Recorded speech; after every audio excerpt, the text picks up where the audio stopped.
보물이 되는 지식을 찾아 떠납니다. 펼쳐라 보물지도! 보물지도! 보물지도! 와, 아니 제가 기가 쏙 빨렸습니다. 아니 이게 누구야? 네, 뉴페이스지만 익숙한 그분 허민님께서 와 오늘 보물지도를 찾아주셨습니다. 어쩐 일이세요? 네, 뭐 제가 내조를 하기 위해서 왔다고 말했으면 좋았을 텐데 그건 아니고요. 네. 오늘 또 보물지도에서 보물, 이제 보석 같은 어떤 내용들을 좀 캐가기 위해서 찾아왔습니다. 제 소개를 좀 드려야 될 것 같아요. 네, 그렇죠? 좋습니다. 네, 안녕하세요. 저는 KBS 미녀 개그우먼 허민이고요. 대구에 시집 와서 지금 대구에 또 살고 있는 대구의 며느리입니다. 야, 반갑습니다. 대구 며느리 좋습니다. 사실은 오늘 정말 허민 씨가 잘 나오신 게 오늘 주제가요. 경제 관련된 주제거든요. 아무래도 제가 봤을 때는 이제 경제권을 허민 씨께서 가지고 계시지 않을까라는 추측이 드는데 제 추측이 맞나요? 거의 뭐 제가 갖고 있다고 보는 게 맞을 것 같아요. 집에 이제 돈의 흐름을 제가 알고 있고 네. 이제 관리를 한다고 왜 웃냐고? 부부싸움 하고 싶어? 집에 가서 그렇다고 하자고요. 네, 그렇습니다. 일단 경제권은 네. 이제 경제 흐름을 아는 거는 이제 제가 주축이 돼서 좀 알고 있다라고 해주셨는데 그래서 아마 오늘 선장님 모시면 더 보물이 되는 지식 많이 네. 가져가시지 않을까, 또 집안의 평화도 같이 얻을 수 있지 않을까라는 기대가 됩니다. 그럼 바로 선장님 모셔보겠습니다. 선장님 나와주세요. 와, 예, 안녕하세요.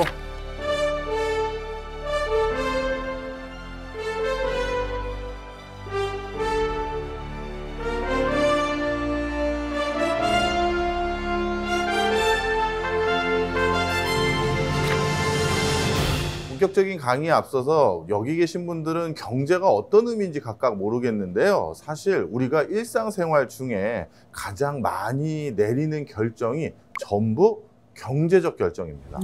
예를 들어서 오늘 아침 출근할 때 버스를 탈지 택시를 탈지 네. 아니면 오늘 편의점에서 음료수를 사 먹을 때 뭘 사 먹을지 이런 게 다 경제적인 거잖아요. 맞아요. 그러다 보니까 성공적인 삶을 산다라는 건 결국 경제적인 판단을 잘했을 때 얻을 수 있는 결과입니다. 그런데 요즘 이 경제적인 판단을 하는 데 있어서 가장 중요한 대상 아마 요즘 이거가 아닐까 싶은데 요즘 가장 경제적으로 고민하는 거 뭐 있으세요? 저요? 저 배달 음식이요. 배달 음식. 아, 그것도 고민이 되죠. 네. 저도 뭐 돈은 기껏 냈는데 맛도 없고 그러면 기분 네. 상하니까요. 배달비를 낼 것인가 안 낼 아, 것인가. 그것도 고민이에요. 네. 요즘은 어떻게 보면 배보다 배꼽이 더 큰 것 같아요. 배달비가 맞아. 너무 비싸져서요. 네. 근데 그거보다 좀 굵직한 경제, 뭐가 고민이십니까? 뭐가 고민이세요? 우리 남편분? 저는 사실 돈 쓰는 게 많지가 않아가지고 네. 저는 이제 골프장 갈 때만 돈을 써서 저는 약간 작은 거긴 한데 요즘 물가가 또 올랐잖아요. 네. 주부다 보니까 아무래도 이렇게 생필품이나 이런 거 살 때 조금 그런 걱정도 있고 그리고 이렇게 집 관련해서 어떻게 보면 아이들이 크고 하면서 이렇게 평수도 점점 넓어졌으면 좋겠고 좀 새 집, 좋은 집으로 좀 이사 갔으면 좋겠고 그런 마음이 있다 보니까 아마도 좀 그런 부분에 좀 많이 관심이 쏠려 있는 것 같아요. 맞죠. 사실 우리가 결국 살아가는 데 있어서 어딘가 집이 있어야 되잖아요. 맞아, 집. 맞아요. 바로 집은 모든 사람들의 그 빠짐없는 고민 중에 하나입니다. 그래서 오늘은 이 부동산, 지금의 이 부동산이 이렇게 핫한데 그런데 우리나라 부동산은 많은 특이점들이 있거든요. 그래서 도대체 한국의 부동산은 어떻게 진화 발전해 왔는지 그 변천사를 한번 쭉 훑어드리고요. 그 과정에서 아 그렇다면 앞으로 집값의 향방은 이렇게 되겠구나라는 시사점을 좀 드리고자 이렇게 합니다.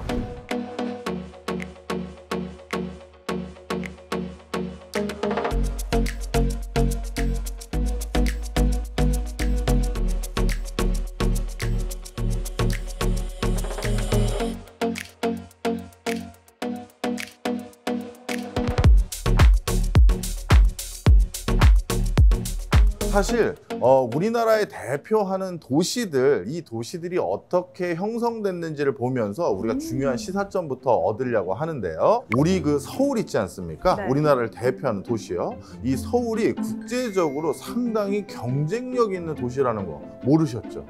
많은 분들이 여름 휴가지 되면 뭐 프랑스 파리라든가 뭐 예를 들어서 런던이라든지 뭐 시드니라든지 이런 세계적인 도시들을 구경 가는 분들이 많으신데요. 사실 우리 서울도 세계적인 도시로 평가받고 있습니다. 세계 도시 경쟁력 지수라는 게 있는데요. 거기서 집계한 결과를 보면 지난 한 10년 동안 서울의 국제 도시 경쟁력 순위는 6등에서 8등 사이를 왔다 갔다 하고 있어요. 우와. 그러니까 전 세계 10대 도시 중에 하나다라고 해도 과언이 아닙니다. 자, 그런데 이 서울이 지금의 경쟁력을 갖게 된 가장 결정적인 계기가 됐던 사건이 있는데 사건이요? 뭘 것 같아요?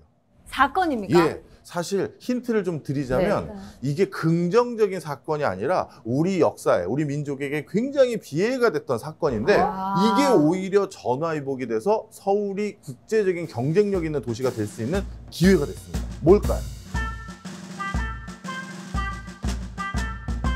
알겠다. 뭡니까? 두두두두두두두 전쟁? 정답이에요. 뭐 선물 주시나요? 맞췄는데 200점! 선물 안 네, 주셔. 우리 한국 전쟁, 6.25 전쟁 때문에 지금의 서울이 어찌 보면 경쟁력을 갖게 됐던 가장 큰 계기가 됐습니다. 자, 설명을 좀 드려볼게요. 서울은 예전에 조선시대에는 한양이라고 해서 우리 600년 수도로 우리가 사용했던 곳이죠. 그쵸. 그러다 보니까 어떤 상황이겠습니까? 수많은 사람들이 이미 바글바글하게 살고 있었겠죠. 네. 자, 그런데 이 바글바글하게 살고 있던 이 수도 서울을 뭔가 이제 현대적인 도시로 다시 재개발을 하고 높다란 어떤 마천루도 짓고 그리고 도시를 좀 더 현대적인 형태로 도로도 놓고 소방도로도 확보하고 이게 중요한데 네. 이렇게 대대손손 600년 가까이 살아왔던 사람들에게 갑자기 여기는 당신 사유지가 아니고 원래 시유지인데 당신은 여기서 노점하면 안 되니 저 뒤로 들어가시오 하면 그분들이 동의하시겠어요? 안 하죠. 하죠. 여기 우리 아버지도 여기서 좌판 깔고 장사했고 할아버지도 했고 그 할아버지도 했는데 뭔 소리냐라는 소리가 당연히 나올 거 아니겠습니까? 그래서 당시 해방 이후 서울을 뭔가 현대적인 도시로 다시 재계획을 하기 위한 대계획은 세웠는데 이 주민들의 협조라고 해야 될까요? 동의를 구하기가 어려웠습니다. 그런데 한국전쟁이 터지고 나서 어떻게 됐을까요, 서울이? 다 아수라장이 됐죠. 다 폐허가 됐어요. 제가 국가기록원에 있는 사진을 좀 가져왔는데요. 네. 같이 보시면서 한번 말씀을 나누면요.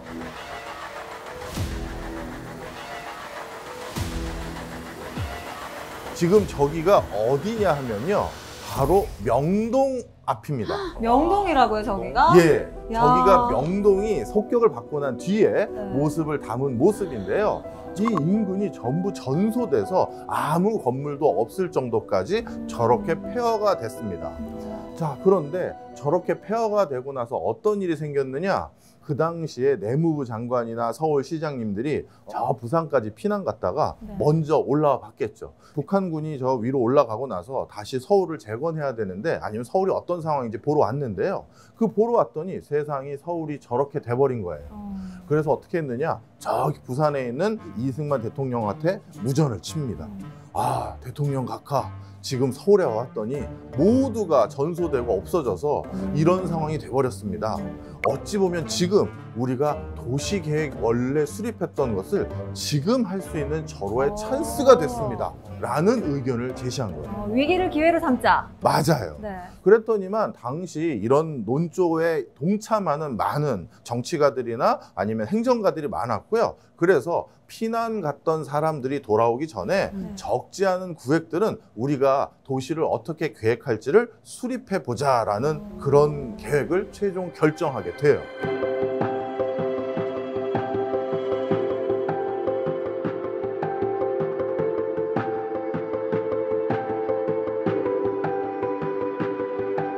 그래서 그 당시 계획을 세웠던 그 서울의 모습은 사실 지금 생각한 것보다 훨씬 더 광장도 많고요. 녹지공원도 많고요. 이런 형태로 그림을 그렸는데요. 궁금하다. 그 당시 이승만 대통령 같은 경우는 어린 시절부터 미국에 유학을 갔었죠. 특히 유학 갔던 곳 중에 하나가 미국의 수도인 워싱턴 DC에서 유학을 갔습니다. 네. 근데 워싱턴 DC도 정말 녹지 공간이 많은 도시예요. 그러다 보니까 본인이 거기서 직접 본 게 있기 때문에 우리나라도 저런 공원과 그리고 조각물들도 중간중간 있고 건축물도 좀 뭔가 상징적인 건축물이 있는 그런 공간으로 서울을 만들어 보자라고 기획을 하신 것 같아요. 그래서 바로 그런 서울의 대표적인 상징적인 공간으로 어디를 일단 제일 먼저 꼽았냐 하면 바로 광화문입니다. 지금도 광화문 그러면 우리가 광화문 광장이라고 불릴 정도로 굉장히 폭이 넓은 도로를 가지고 있잖아요. 그런데 1952년도에 기획했던 광화문 광장은 지금보다 훨씬 더 광폭의 광장을 그렸어요. 지금 여기가 광화문 근처라고 보시면 되는데요. 저기가 이렇게 다 전소되고 나서 저기 공간을 여기가 내가 쓸 곳입니다. 내가 내 건물이에요. 이렇게 주장할 사람은 없을 거 아니에요. 그래서 저기 공간을 전부 다 뒤로 미루고 광화문을 제대로 해보자라는 건데 그런데 이게 실패하게 된 가장 큰 이유가 있어요. 중간에 이게 조금 좁아졌어요. 왜요? 어떻게 좁아졌느냐 하면 지금 제가 그 힌트를 드리려고 지금의 광화문 광장 사진을 가져왔거든요. 네. 자, 양쪽에 높은 빌딩 보이시죠? 네. 그런데 저 빌딩 중에 그 오른쪽에 있는 빌딩은 이름이 혹시 보이시나요? 동아일보. 맞습니다. 자, 그런데 이렇게 피난 갔던 사이에 광장을 넓다랗게 잡아놨더니 갑자기 당대 최고의 언론사 중에 하나인 곳의 사주가 북한군이 다 올라갔다고 해서 다시 동아일보 사옥에 출근하거나 상황이 어떤지 보러 왔더니 갑자기 자기네들 사옥이 있었던 자리에 막 선을 긋고 막 뭘 하고 있잖아요. 당신들 누구야? 이렇게 했겠죠. 누구야? 네. 그랬더니 아 여기가 지목상 모든 그 공간이 동아일보 부지가 아니고 일부는 시유지가 있다라고 얘기를 하면서 뭔가 구획 정리를 하려고 했어요. 아 그런데 점유취득이라고 해서요. 한 사람이 한 공간을 오랫동안 점유해서 사용하면 그 사람의 사용권을 인정해주는 법적 근거도 있어요. 바로 이런 이유로 인해서 아니다. 우리는 여기서 벌써 언제부터 우리가 언론사로 활동을 했는데 라는 걸 주장하는 걸 일부 받아들여서 이렇게 넓게 잡았던 광화문 광장의 폭을 약간 안쪽으로 땡깁니다. 그리고 감리교라고 하면 이화여대라든가 배재대학교라든가 이런 학교를 설립할 정도로 당시 우리나라에는 영향력을 크게 행사하던 종교단체였어요. 그런 곳에서 아니 여기가 우리 회관 있던 곳인데 갑자기 여기다가 누가 선을 긋고 이 회관 자리를 함부로 훼손하느냐 하는 요구가 있어서 또 조금 앞으로 또 땡긴 겁니다. 그래서 거의 그 라인에 맞춰서 줄이 잡혀버린 거예요. 자, 그럼 한번 여기서 돌아보죠. 만약에 이렇게 당대에 나름대로 설득력 있게 자신들의 권리를 주장할 수 있는 사람들이 만약에 없었다면 지금 광화문 광장은 훨씬 더 큰 폭의 광장일 수도 있겠죠. 그러니까 사실 저기에 저 같은 사람이 있었으면 넓어졌을 거 아니에요. 시간도 그렇죠. 안 먹혀서. 그렇죠. 네. 네. 누구세요? 나가! 나가. 네 하고 바로 나가요. 예 하고 나오죠. 네. 근데 뭐 하시는 거예요? 여기서 드리고 싶은 중요한 메시지가 있어서 저 얘기를 드린 거예요. 네. 사실 전 세계적으로 누군가가 이미 오래전부터 털을 잡고 대대손손 사용하고 있었을 때는 그 사람들을 전부 바깥으로 이주해서 도시를 현대식으로 바꾸거나 도로를 넓혀서 교통난을 해결하거나 이런 게 실질적으로는 거의 불가능에 가까워요. 그래서 부동산이라는 게 한번 개발이 되고 나면 그리고 어느 정도 사람이 모인 공간 이렇게 한번 모여지고 난 뒤에는 뭔가 도시의 전반적인 대수선화를 할 만큼 큰 공간을 신규로 확보하기가 거의 불가능에 가깝습니다.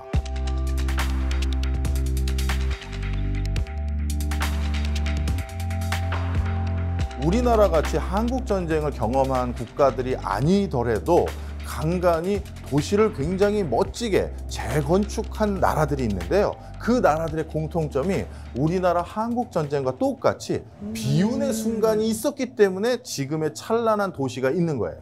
대표적으로 런던입니다.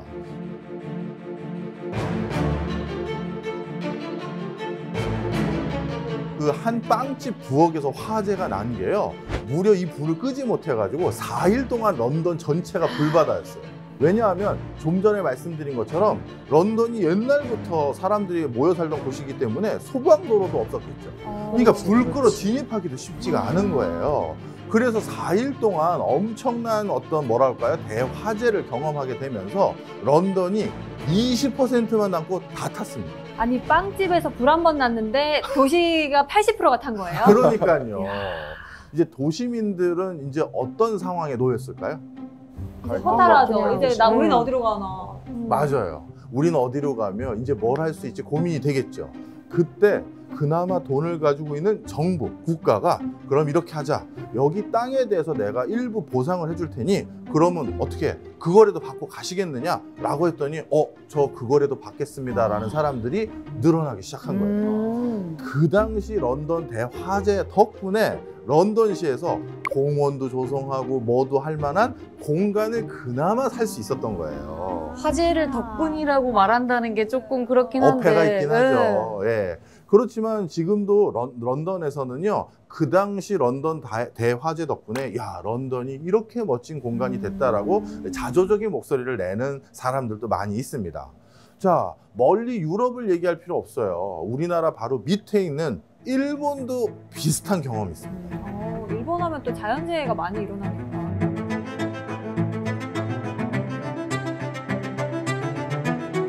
정말 어마어마한 대지진이었는데요. 이때 도쿄 중심부에 어마어마한 면적이 또 다 전소돼 버렸습니다.